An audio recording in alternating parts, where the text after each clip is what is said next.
नमस्कार मंडळींनो, आजच्या ब्लॉगमध्ये तुम्हा सर्वांचं स्वागत केलं आणि मी गेलोय डायरेक्ट जेवणात होती मटकीची भाजी, भात आणि शेंगे घालून केलेली आमटी। तर तुम्ही सुद्धा माझ्या वांगडा जेव केवा।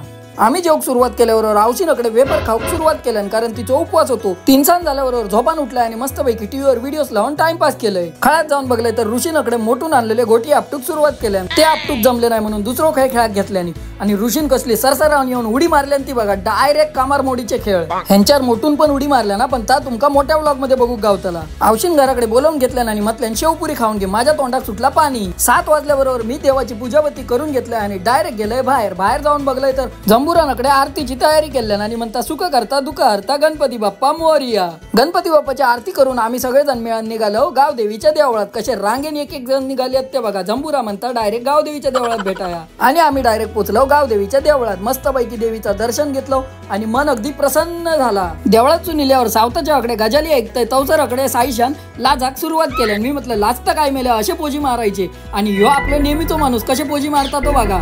तेवढ्यात वैभववाडी रिटर्न शुभमने हाय केल्यान, पण शिडियाच्या मागसून घराकडे इले आणि मस्तपैकी जेवण बसलेलं। जेवण आज भारीच झालेलं। मग म्हटलं आजच्या दिवसापुरती पुरे झाला, भेटाया पुढच्या व्लॉग मध्ये। तवसर देवा काळजी।